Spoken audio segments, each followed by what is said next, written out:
The game of baseball has remained mostly unchanged for about 150 years. And in these 150 years, baseball has remained one of America's favorite pastimes, favorite sporting events to watch. Even though it's one of the biggest sports in America, there seems to have been a decrease in viewership in the MLB.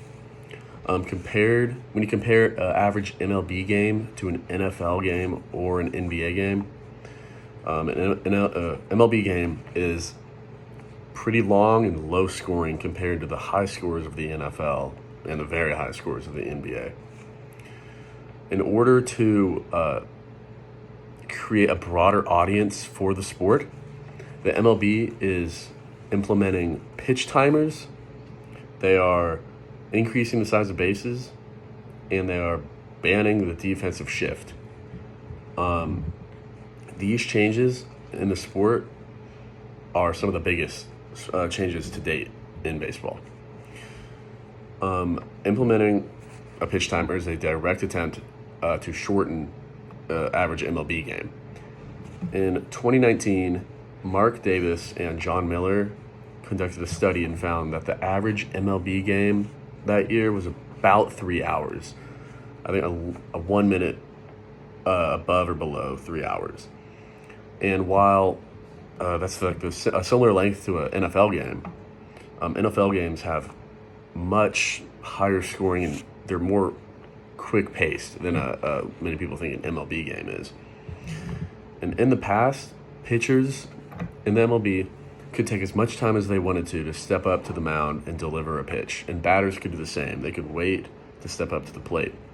But now, since the pitch clock is being implemented, pitchers only have 15 seconds to receive the ball and pitch another pitch.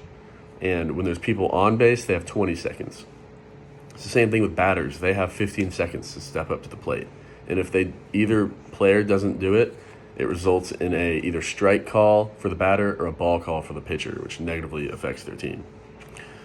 The first two MLB preseason games were played last Friday, and the average time was 2 hours and 30 minutes, which is exactly what they had planned. They had planned for each game to be shortened by 30 minutes based on these rules. And along with shortening the game, the MLB wants to see more action-packed and higher scoring games. They are decreasing the length between bases by 3 inches, which should see a increase in stolen bases. USA Today's Gabe Blackwez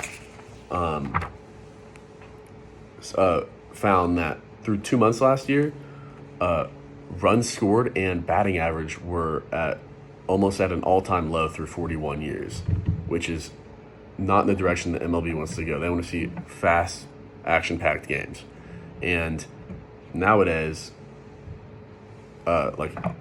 sports leagues are making rules to increase their offensive production, such as the NFL, using the roughing the passer call to keep offensive players safer and increase offensive output. Stealing stats theoretically should rise, where a player runs to the other base and gets a stolen base. With a shorter base path, theoretically it should rise. And in the minor leagues, this rule was already implemented last year. And Michael Cerami reported that about 5,000 more stolen base attempts were recorded from the previous year. So in 2020 to 2021, there was a 5,000 stolen base increase, or a stolen base attempt increase, which is huge. Along with decreasing the length between bases, the MLB is banning the defensive shift. And Christopher Hawk defines the defensive shift as a deviation of one or more fielders from their respective standard positions on the field, which means when a team implements a defensive shift, they put more players on one side of the field in order to play to that batter's strength. This is usually, for example, this is usually done against lefty batters because lefties have a tendency to hit the ball to the right side of the infield more often, and so they put an extra fielder on that side, and they record more outs, and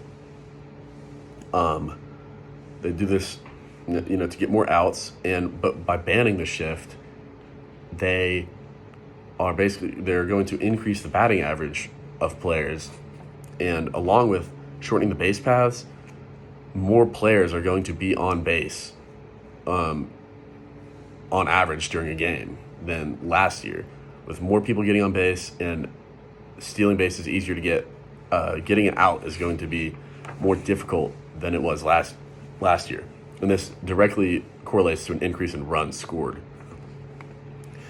In conclusion, I love baseball. I love baseball, and even though I do love it, the MLB needs to adapt to what the average fan wants: a higher scoring, quicker, fast-paced games.